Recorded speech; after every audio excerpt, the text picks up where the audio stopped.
Estamos em mais um Big Play e hoje a edição tá polêmica do começo ao fim. Tem jogador sendo preso, a liga pode aumentar o número de partidas na temporada regular.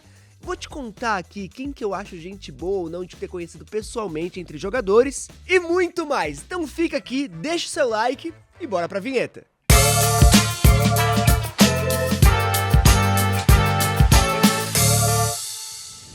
Kevontae Turpin foi preso em Dallas, no Texas. O jogador do Dallas Cowboys dando trabalho para a franquia que tá tentando aí se reestruturar, voltar com o Dak Prescott, CeeDee Lamb, mas um jogador agora que é peça-chave foi preso, pagou fiança no dia seguinte e foi liberado, mas o Turpin, ele foi uma baita de uma estrela em 2022 na USFL, a United States Football League, que já foi extinta, virou UFL depois, mas é um jogador que foi MVP em 2022, o melhor jogador da temporada, e conseguiu ali uma vaga no Dallas Cowboys no time de especialistas, retornando para touchdown. Em 2023, quando foi o primeiro ano deles nos Cowboys, ele foi muito bem, retornou para touchdown várias vezes, conseguiu fazer vários retornos bons e foi ganhando destaque na franquia, virou um dos principais recebedores ali do Dak Prescott, tá ganhando cada vez ali mais nome dentro de Dallas Cowboys. Só que aí, meu amigo, ele foi preso nesse último fim de semana com posse da plantinha e também daquele negocinho que dispara, você sabe muito bem, né? E os dois são ilegais no Texas, na verdade, ele tava com um negócio que dispara ilegal e a plantinha, né, aquela plantinha lá que você já conhece, é totalmente ilegal no Texas. Então ele foi preso, pagou fiança no dia seguinte e foi liberado, mas o próprio técnico do Dallas Cowboys não se pronunciou, o Dallas Cowboys não se pronunciou sobre o ocorrido. A gente sabe que ele foi preso por conta do mugshot, né, do registro oficial da polícia, a polícia em si informou isso, só que o Dallas Cowboys parece que vai só deixar por baixo dos panos e vida que segue. Toda semana o cara sendo preso, né? É muito isso, tipo, chega a off-season, os caras falam, meu Deus do céu, preciso fazer alguma coisa pra ser preso, senão implora pra ser preso, não é possível. A NFL não deve aprovar um aumento de jogos na temporada regular de 17 para 18 jogos, pelo menos até 2026. A gente sabe que mais jogos, vem mais dinheiro de transmissão, de patrocínio, enfim, renda extra no geral, e muitos donos de time já querem aumentar esse número de jogos para 2027 agora. Só que o The Washington Post, um jornal estadunidense, fez um levantamento do calendário da NFL e disse que não tem como aumentar esse número de jogos pelo menos até 2028, para poder ter ali uma distância segura, obviamente de recuperação, de várias outras questões, para a NFL fazer isso de uma forma tranquila, assim como foi em 2021, que eles aumentaram de 16 jogos na temporada regular para 17. Agora, a gente já sabia que esse momento ia chegar, que começaram a discutir um possível aumento. O próprio Roger Goodell falou que por enquanto não tem nada definido, que nem tocaram nesse assunto ainda, e assim, nem papo informal teve. Já a NFLPA, que é o sindicato ali dos jogadores, disse que já começaram algumas conversas informais, obviamente não tem nada concreto ainda, mas que deve ficar para a próxima off-season essa discussão, e deve ser o ponto mais forte da off-season, essa discussão.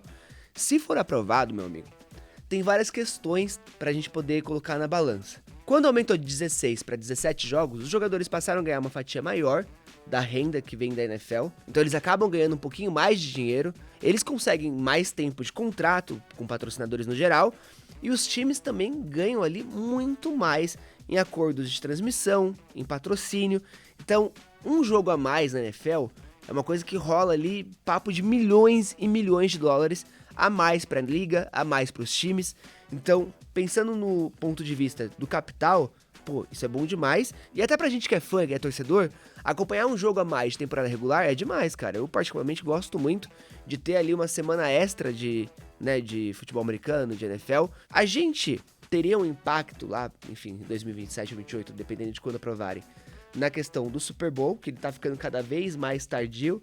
A gente tinha o Super Bowl ali final de janeiro, depois começo de fevereiro, agora já tá ali numa questão entre começo de fevereiro e carnaval também, que já cai no meio do mês. Se tiver mais uma semana na NFL, a gente adia um pouquinho mais esse Super Bowl. Acabaria ali rolando no final de novembro, no Super Bowl. Seria uma coisa um pouquinho mais inédita, mas que deve acontecer com o passar dos anos, o que não altera tanto assim para a liga em si, né, fazer o Super Bowl no mesmo mês. Só que a gente tem que colocar na balança que em julho começa a training camp para os jogadores, certo? Final de julho. A gente já tem aí o Hall of Fame Game, que é um jogo que não vale nada, mas que já traz ali uns veteranos jogando nesse final do mês. A gente tem o training camp pegado nesse fim de julho e começo de agosto. a gente já tem jogos de pré-temporada em agosto. Esse próximo mês já tem jogo, meu amigo. Pré-temporada, vai começar a pegar fogo. E isso encurta cada vez mais o tempo de recuperação dos jogadores, certo? De treino de off-season, porque não sei se vocês sabem, mas quando um jogador da NFL tá treinando, ele tem um tipo diferente de treino na off-season e um tipo de treino diferente durante a temporada. Na off-season eles priorizam um pouquinho mais de força, de treino de força, e na temporada regular mais potência, velocidade, para eles poderem estar cada vez mais leves, mais ágeis em campo. Então é um tipo de treino diferente. E quando você encurta esse cronograma de treino, esse cronograma para o jogador realmente se recuperar de uma temporada toda, a gente não tem essa off-season longa à toa, né? Porque o futebol americano é um esporte muito intenso e que o jogador ele precisa se regenerar, precisa se curar ali das lesões que teve durante a temporada, que são muitas, de 17 jogos é muita coisa. É uma coisa que ele sempre vai ter uma dorzinha ou outra e precisa ter esse tempo de recuperação.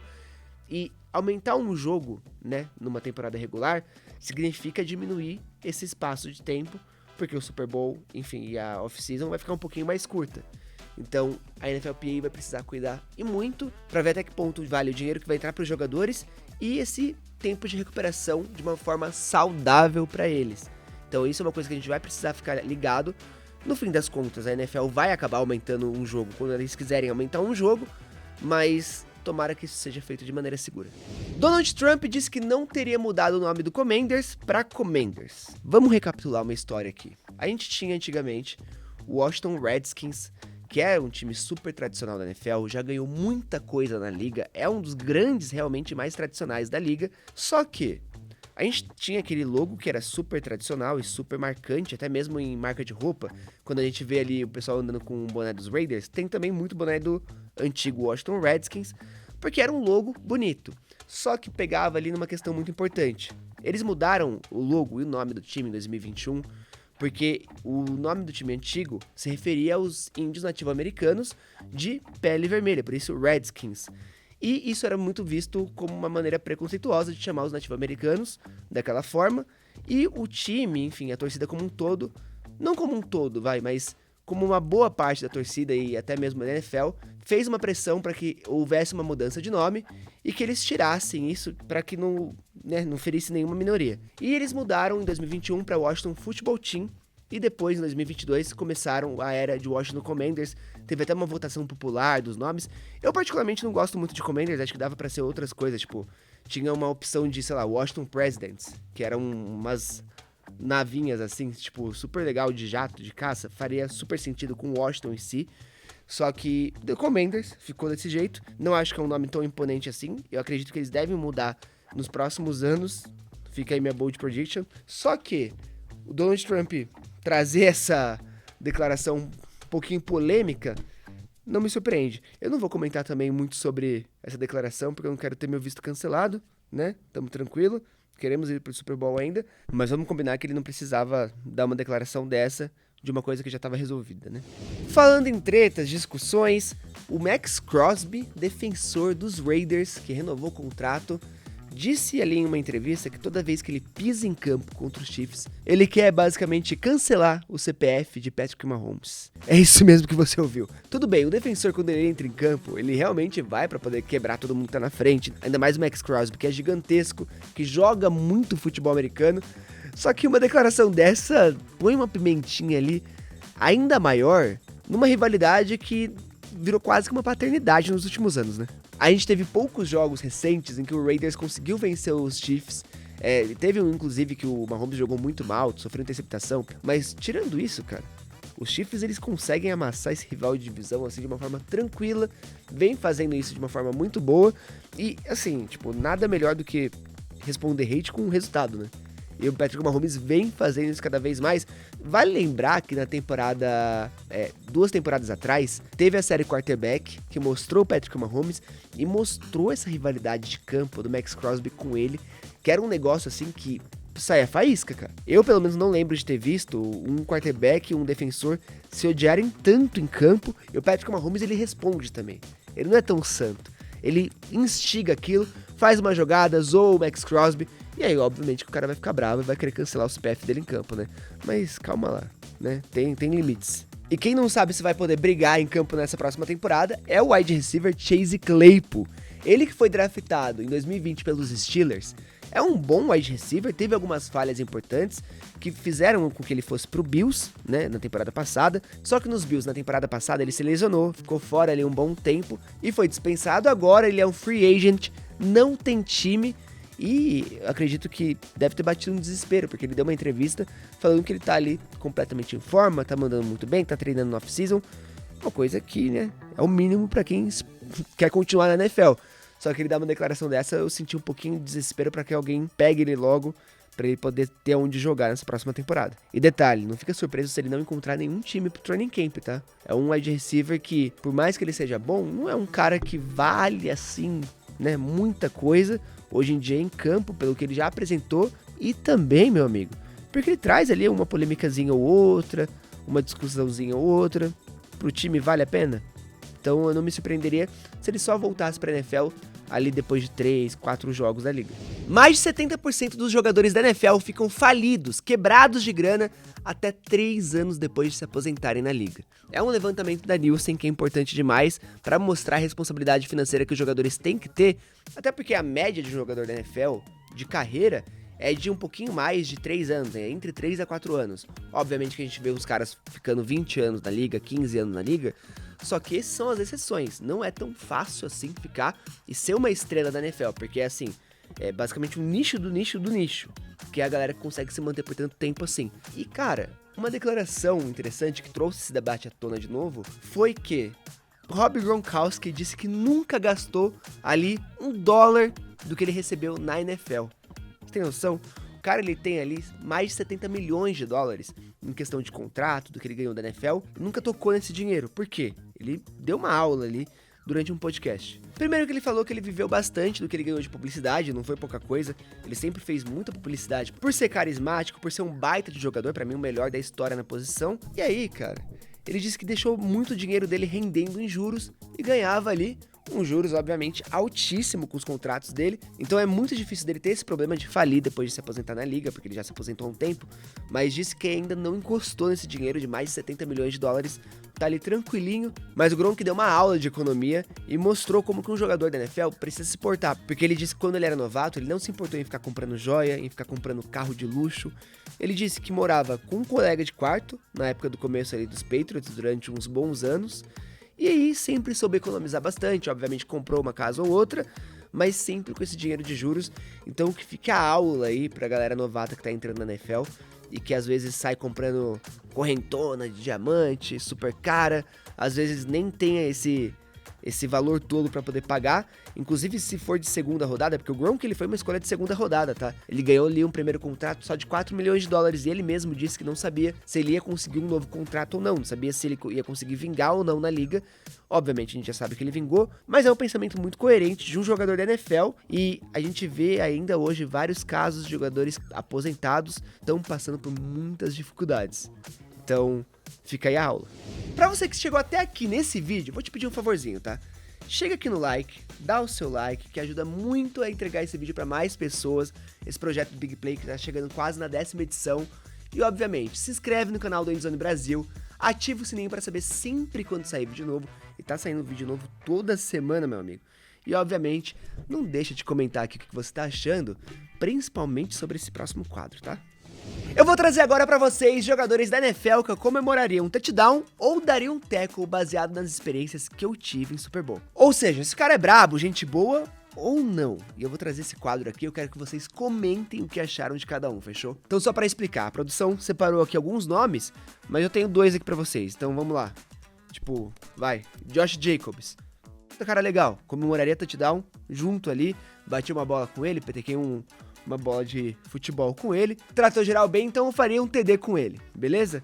E aí a gente tem Deshaun Watson. Ele é um cara secão, fala o mínimo do mínimo, obviamente a gente sabe por conta de várias polêmicas, mas não é um cara que eu comemoraria TD não, daria um bom tackle nele. Então você entendeu aqui a dinâmica, eu vou começar a tirar os nomes de forma aleatória e vou falar pra vocês. Vamos lá, o primeiro, Rob Gronkowski. Cara, o Gronk foi um dos caras mais incríveis que eu já conheci na NFL. Eu já era muito fã dele, eu fiquei ainda mais fã dele. Foi uma coisa assim, surreal. A primeira vez que encontrei com ele foi em Phoenix, no Arizona. E eu tava nos corredores dos times, onde os times passam ali pra poder entrar em campo. E aí eu olhei pra trás, assim, eu vi uma sombra gigantesca chegando perto de mim. E era o Gronk. Tipo, o cara, mano, gigantesco mesmo, assim. Tipo, é 2 vezes o meu tamanho, pra cima e pros lados. E eu acho que eu travei na hora de trocar uma ideia com ele. Só liguei o meu vídeo ali. Falei, Gronk. Aí ele começou a falar sozinho. Tipo, a única coisa que eu consegui falar com o Gronk a primeira vez foi Gronk. Foi isso. Aí eu encontrei com ele no último Super Bowl agora, ele foi super gente boa de novo, ele tava com o Edelman, inclusive. Ficou trocando ideia, tipo, fala assim, obviamente, rapidinho, mas é um cara que é sempre muito solícito com qualquer pessoa, tipo, eu fiquei ainda mais fã do cara. Agora vamos pra mais um nome daqui. Pera aí. Kareem Hunt. Vamos lá, o Kareem Hunt é um jogador que a gente sabe que foi draftado pelos Chiefs, acabou saindo dos Chiefs por conta de um caso de violência doméstica, né? A gente sabe muito bem disso. Voltou pro Chiefs agora. Eu encontrei com ele no Media Row, né? Que é aquele Media Center. E o cara, assim, como eu já esperava dele, na verdade, não foi tão legal assim. Trata o pessoal mais secão, passa reto. Obviamente, né? A gente sabe que muitos caras, eles têm uma agenda extremamente complicada. Um que eu talvez acho que não esteja aqui, mas que me veio à cabeça agora, foi o Austin Ekeler, que ele é super gente boa em entrevista. Bateu um papo super legal comigo, assim, anteriormente, mas quando eu encontrei com ele no Media Row, ele tava tão corrido que ele não conseguia parar pra falar com ninguém. Então a gente entende quando o cara tá corrido, mas a gente sabe também quando ele tá só sendo mala. Vamos pra mais um nome por aqui. Pera aí, meu capacetinho mágico. Pô, Edelman, a gente falou do Gronkowski. O Edelman é outro cara que é sensacional de gente boa. Ele, inclusive, já colou aqui no Brasil, ficou no Rio de Janeiro um tempo. E, cara, ele é uma pessoa extremamente solista. Ele para pra tirar foto, para pra trocar ideia. Encontrei com ele umas 2 vezes já em Super Bowl. As 2 vezes ele foi muito gente boa. Inclusive, eu tirei uma foto com ele, que eu fui tirar foto com o Edelman, e o Gronk quis entrar na foto, assim, e eu até tô meio, tipo, o que tá acontecendo? E aí ele, tipo, o Gronk zoando e o Edelman do meu lado, assim. O Edelman extremamente gente boa também. Fica brincando sobre o Brasil. E o Edelman, safadinho, tá? Porque eu tenho aqui conversas, em meu celular, que eu não posso divulgar, pelo menos por enquanto. Conversas de Julian Edelman com uma brasileira, meu amigo. Sabia disso? Então, fofoca aqui em primeira mão. Julian Edelman conversando com outra brasileira, né? Porque ele já ficou ali um tempo com a Adriana Lima, né? A modelo, que é brasileira. Mas agora tá combinando de ir pra Nova York com uma outra brasileira. Sabia disso? Eu não sei até que ponto posso divulgar isso, mas depois eu mostro pra vocês. Vou mostrar pra vocês, tem prints. Continuando aqui, antes que o Edelman me processe, vamos ver. Myles Garrett. Cara, eu fiquei assustadíssimo com o tamanho do Myles Garrett. Mano, o cara é gigantesco. Vocês aí não tem noção. Acho que, de verdade, ele bate no negócio aqui de luz. Papo reto, ele é muito grande, cara. E ele é um maluco assim, que tipo, minha perna é tipo o braço dele. O cara é gigantesco e é gente boa pra caramba, tá? Ele para pra falar com todo mundo, ele tipo é super solícito, enfim, para pra dar entrevista também. E obviamente a gente sabe que ele é um dos principais defensores da liga, e o tempo dele é muito curto, mas mesmo assim o cara é muito gente boa. É um cara que eu adorei conhecer e que eu quero fazer uma exclusiva ainda com ele, porque ele é muito resenha. Eu vi uma vez ele trocando ideia com o Ken Newton e os dois tipo, não paravam de gargalhar, não paravam de dar risada pra poder conversar de fato na entrevista, tipo... Então ele é absurdamente resenha. Gostei. Próximo nome. Maxx Crosby. Cara, Maxx Crosby também é outro cara que é gigantesco, é menor que o Myles Garrett, mas é também muito gente boa. Encontrei com ele 2 vezes em Super Bowl, e as 2 vezes ele foi muito tranquilo, muito, assim, solícito. E em uma vez, inclusive, ele tava com a filhinha dele, viu, no Media Row. Eu não cheguei, tipo, perto, não consegui chegar perto, porque era muita gente em cima dele.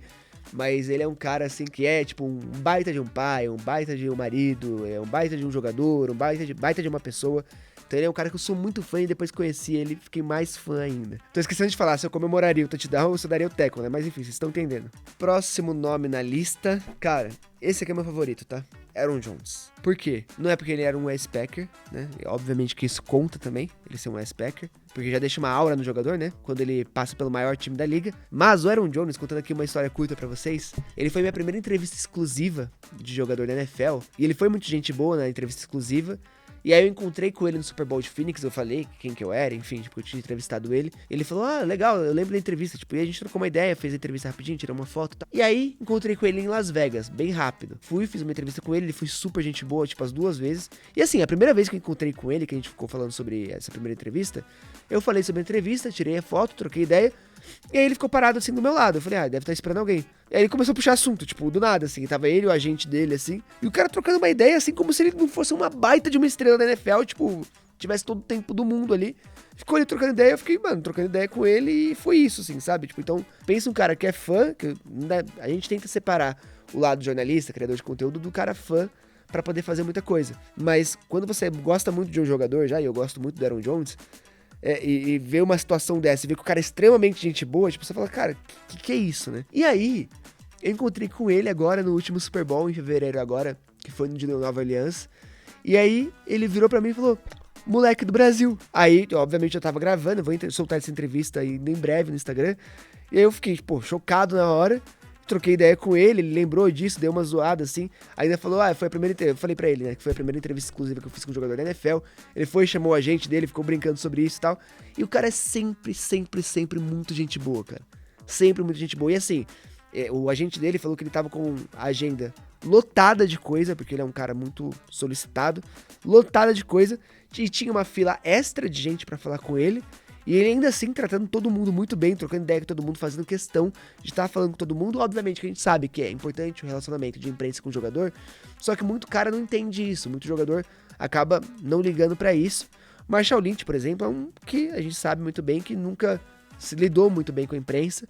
Obviamente que tem várias questões dentro disso, mas é mais do que o cara achar importante falar com a imprensa. É o cara realmente ser uma pessoa boa e trocar ideia mesmo com todo mundo. Eu acho que isso é muito importante. E, enfim, é o cara que eu mais gostei de conhecer na NFL de longe, assim. Agora a gente vai pro último, que é o que eu menos gostei de conhecer na NFL de longe. E aí, torcida dos 49ers não me mata, eu gostei muito do Brock Purdy, gostei muito de conhecer o Fred Warner, mas o George Kittle, pra mim, eu daria um tackle nele se eu fosse do tamanho do Miles Garrett, senão não tem como, né, porque o cara é gigantesco, mas eu encontrei com o Kittle umas 4 vezes já. E as 4 vezes, juro que eu não tô tacando hate, viu, produção? Não tô tocando hate, mas as 4 vezes, o cara não foi gente boa nem comigo, nem com ninguém da imprensa, nem com ninguém em volta. Então eu acho que é um cara que precisa muito aprender um tato social. E a gente vê ele brincalhão sempre, tipo, zoando bastante. Acreditem, é na frente das câmeras, tá? É só isso que eu vou falar, não vou me estender muito sobre isso. Mas George Kittle não é o que ele mostra ser fora das câmeras, não. Polêmico, né? Tava guardado isso faz tempo já. E se você acompanhou o Big Play até aqui, meu amigo, já deixa o seu like pra poder entregar esse vídeo pra cada vez mais pessoas. Comenta aqui embaixo o que você achou dessa edição do programa, já é a 9ª edição do Big Play, a gente tá indo pra 10ª semana que vem, obviamente, né, porque, enfim, pelo menos isso eu sei fazer de matemática. E não deixa de se inscrever no canal do Endzone Brasil e ativar o sininho pra saber sempre quando sair um vídeo novo. E sério, comenta aqui embaixo o que achou, me dá um feedback do programa. Eu espero vocês no próximo Big Play. Tchau, tchau!